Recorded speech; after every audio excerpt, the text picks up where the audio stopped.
It's the middle of season 2, so it's the ACPG Quickfire Mid-Season Palette Cleanser.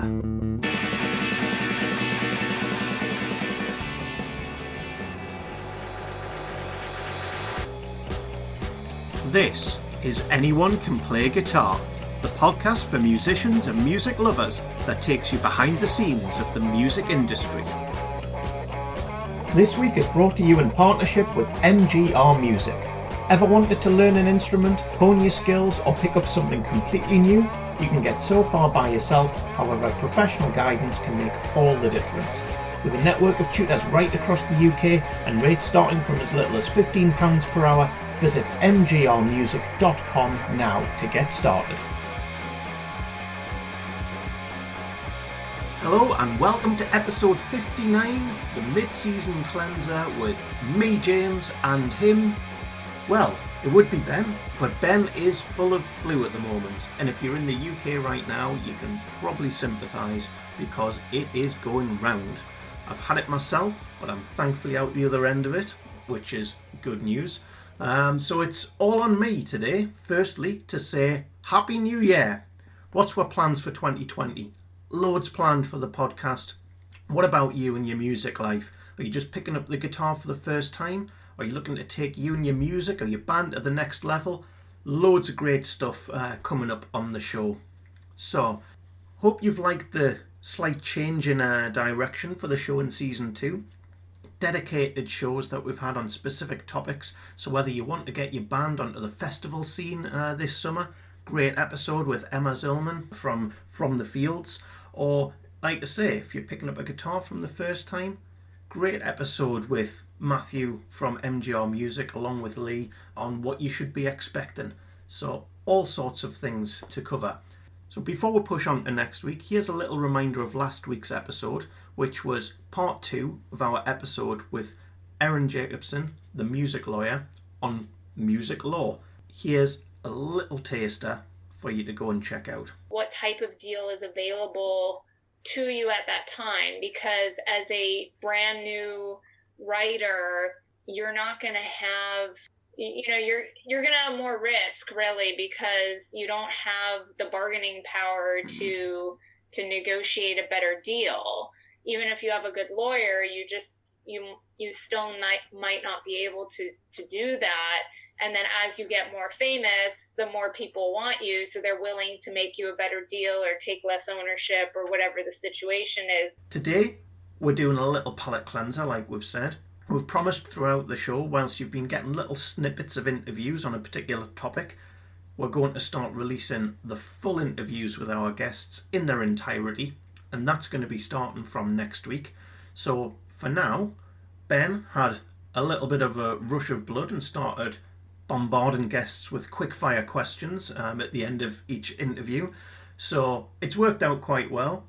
This episode is going to be a little bit of a highlights reel. Remember, a great way to support the show is to go on iTunes or wherever you get your podcasts and give us a rating and a review. It really does make a massive difference for the show. Now, on with the episode.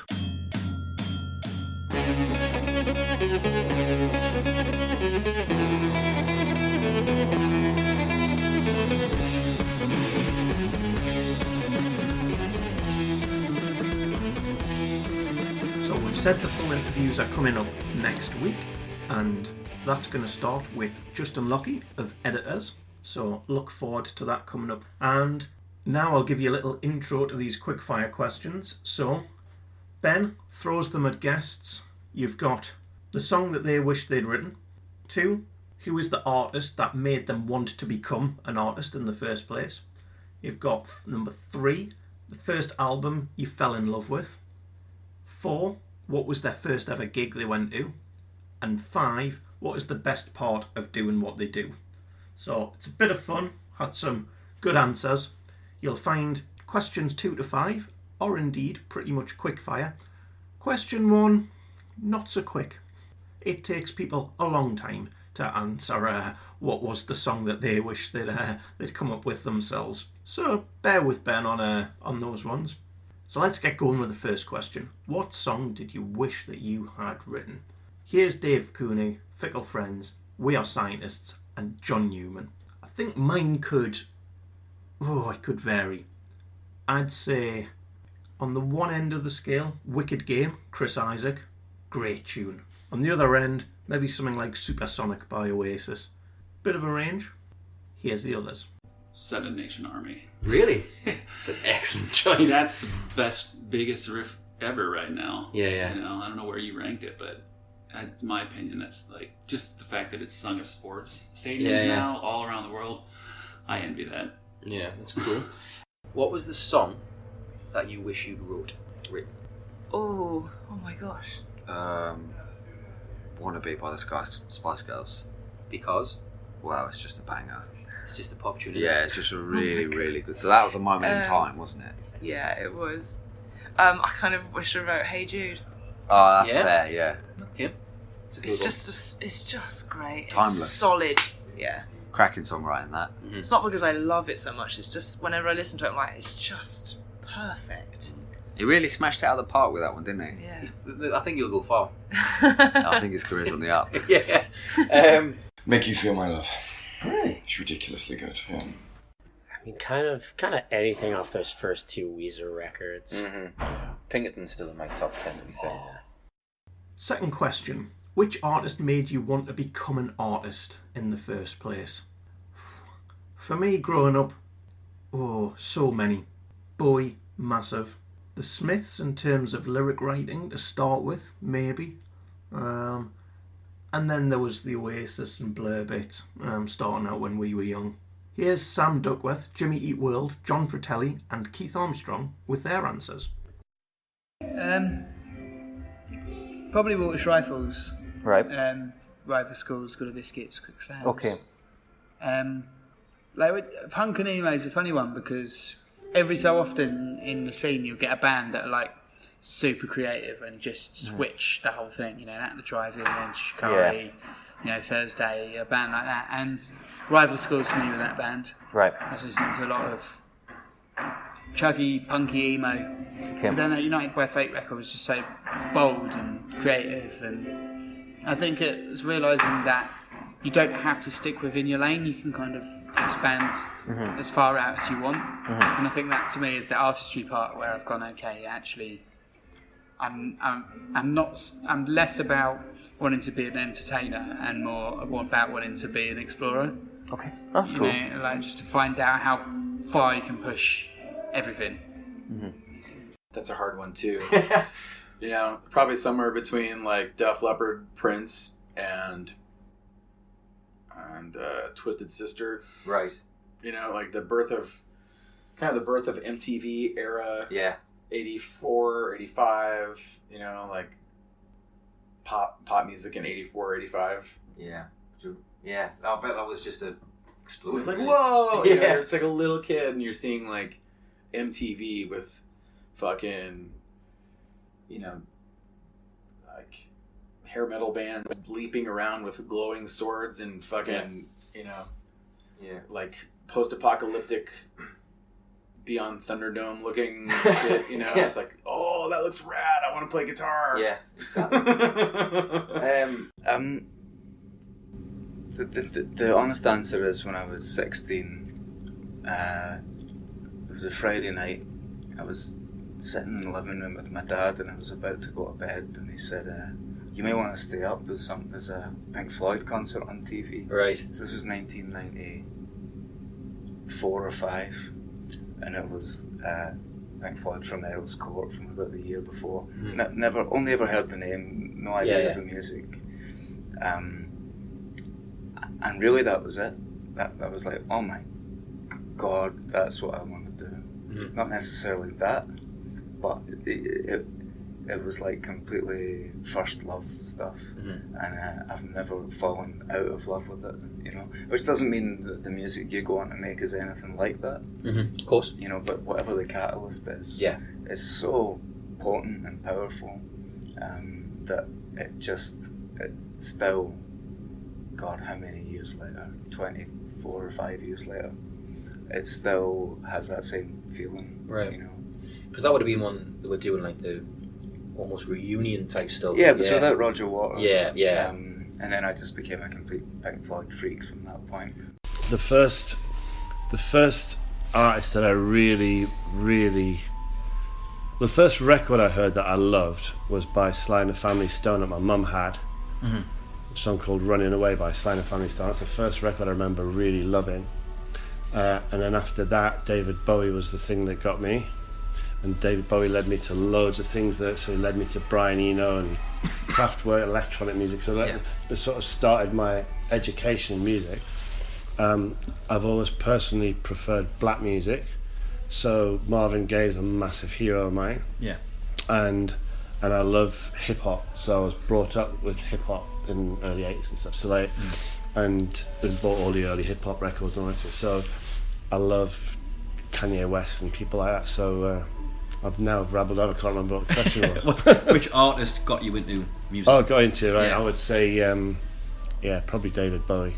But I would say that it was because I'm a punk rocker, so I would say the Sex Pistols probably were the thing that made me think I could do it. You could do it. If I hadn't read an interview with Malcolm McLaren around the time that happened, I don't think I would have ever thought I could make a record. It was punk rock that made me believe that I could make records and be in the music business. Third question, what was the first album you fell in love with? This can be a bit of a deep question, but if you're a fan of this artist, it's always nice to know where their inspirations come from. The first album I remember constantly going on repeat with was probably Queen's Greatest Hits. Don't know if that counts as an album, to be fair, but that's the main one that sticks in my memory.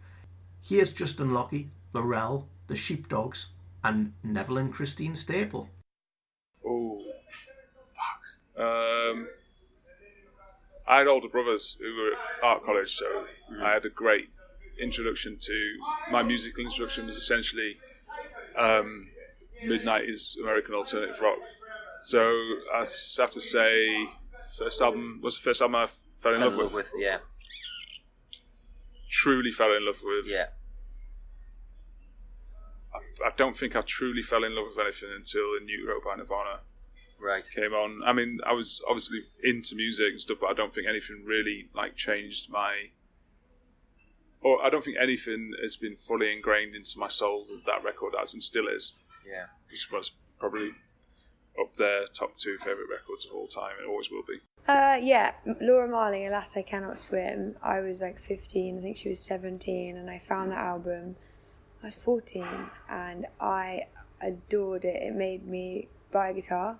It made me write music. I was writing music, but not the same. It did change my life. That inspired me intensely, And yeah, absolutely. The reason I write probably the lyrics I do today is because of that album. And I already knew I wanted to be a musician, and I loved Britney Spears and all this music, but this made me realise what type of musician I wanted to be and how I was going to do it.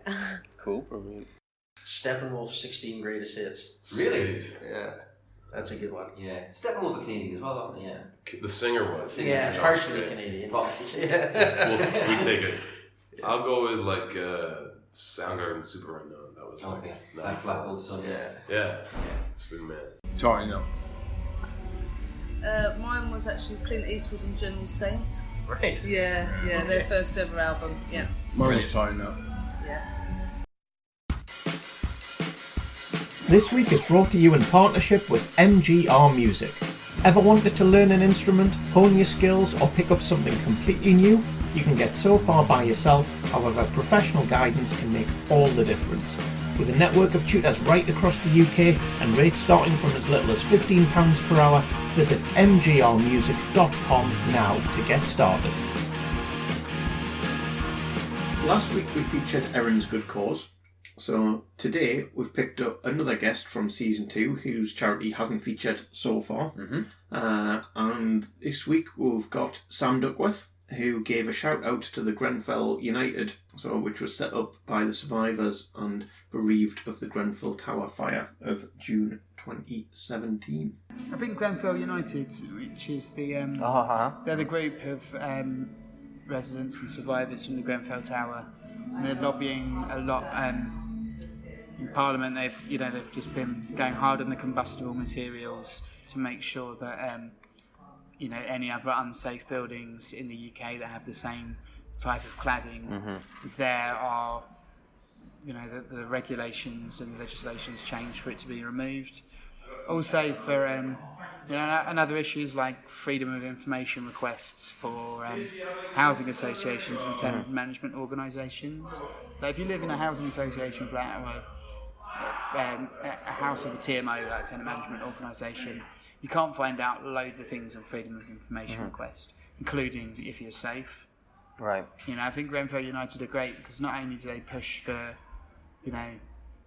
solidarity and, to do things in memory of their loved ones and their family and their friends, but also for the betterment of wider society.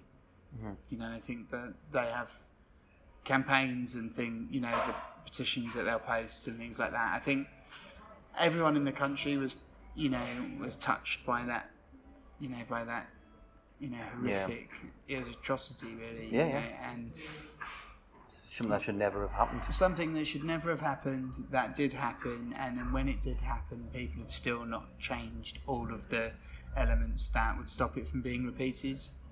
And I think it's worth people, following them on Twitter in particular and just finding, so it's Grenfell United, just finding what they're backing around the country, because there's lots of things that they support in solidarity with other, other tenants, other blocks with cladding and stuff like that. And I definitely say to people to check them out and just it's a great way of honouring people that lost their lives in an issue that was really caused by corruption and greed. You can get more information on this at grenfellunited.org.uk that covers their campaigns for justice, safe homes, changing culture, as well as well-being and remembrance. Now, on with the episode.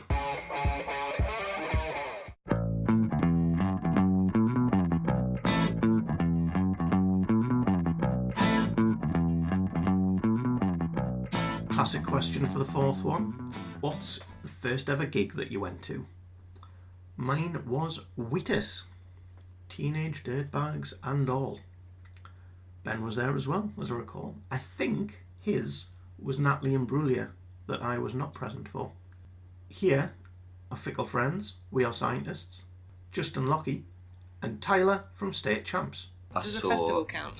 Yeah. Festival does count. Yeah, my mum was taking me to WOMAD since I was about 3. Saw Chumbawamba. What? Really? That's the first band I ever remember watching. I get knocked down, yeah. and I get up again. That's a hit as well. Can you name another song by them? No. No, you're gonna. No, you can't. Absolutely it's impossible. My first proper gig, I saw Deep Purple at Wembley Arena. Really? Supported by Styx and Thin Lizzy. Thin Lizzy were loud. Uh-huh. They were louder than Deep Purple. It was insane. So awesome. But yeah, I mean, that was more my dad taking me. Yeah. But I saw Steps as well. That was sick. Oh, that would have been good. Steps at Southampton Guildhall. Sick. Okay. Loved it. Now also sort of courtesy of my older sister, it was Bon Jovi with Skid Row opening. Wow. It was pretty good. It was at the Miami Arena. Mine was Def Leppard. Alright. Yeah. Cool. First gig, 1993, December, Leeds Town and Country, last day of the Wedding Present tour. Their hometown show. Obsessed with that band whilst I was growing up. My older brothers put me onto them. And it was the first show I went to see. Brilliant. And first gig, I think I was 8 years old. I saw Creed play on the Human Clay tour. Nice. Yeah, so my parents are religious. They're not but they're not super Christians. But I think they liked the idea that Creed was Christian rock. Yeah. And I also liked Creed. I was like, With Arms Wide Open was a fucking smash, man. Tunes, yeah, all those songs, man. Fucking My Sacrifice, are you kidding? Yeah. It was the perfect blend, and it was, parent approved, and they brought me to the Human Clay tour, and I was so young that the pyro scared me, and I wanted to go to the car. Wow. Yeah. And finally, the last question was all about their career and what is the best part of what they do. For us now, in music, we get to talk to a whole host of amazing people all the time, which is absolutely amazing. For John Newman, Dave Cooning, John Fratelli and Neville Staple, here's their answers. It's all pretty fucking good, isn't it? The highs, the lows, the achievements, the fails. And then take it all in and live it in all. 2.5 years. Yeah. I just always loved music. But even before I had a guitar, like you said, I liked Michael Jackson, I liked Duran Duran, and back when I was a kid. And I used to kind of like sing along to the words, and then I would start like making up parts. I guess that's sort of like a prelude to being a musician or something, because I was kind of singing different parts and then that's kind of what you do when you're a musician. You start doing that on guitar, keyboard, or whatever. So I there's times where won't be very musically active for a few months, and then if I pick up a guitar, I remember why I liked it so much, and I don't think I'll ever be able to stop that urge to do something. Just getting to do it. Just getting to do it. This is the only thing. I have no other skill.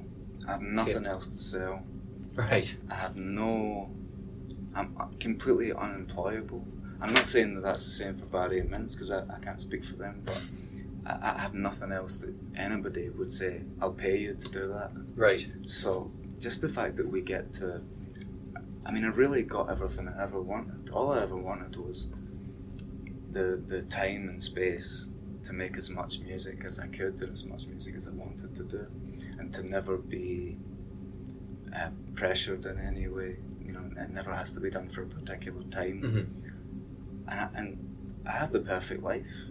It's astonishing, that we still get to do that, and that people want to come and see us play, and that's really the big thing.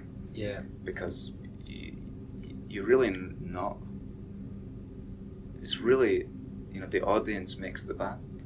Yeah. They're more important than the band. There's really no getting away from that. I would agree with you on that. And definitely. We have an audience, and that's really not a small thing. Yeah. I've actually got one more quick fire question that just popped in my head. And I know you've spoke about Chelsea Digger for 13 years now, but what's it like to have a song that's in the fabric of the music consciousness? Well, it's helpful. Do you know? Yeah. I hope that comes across the right way, because I know what you mean. Yeah. It's just helpful. It's not my favourite song. I didn't think much of it when we wrote it. I'm really happy that people seem to like it, and it gave us a platform. When I was saying there about having the time and the space to really do musically whatever you want, a song like that helps. I bet. Yeah, I bet. I was just having fun and just enjoying it non-stop, wouldn't stop. So it's been a fantastic first half of season 2 as we've continued to grow the show.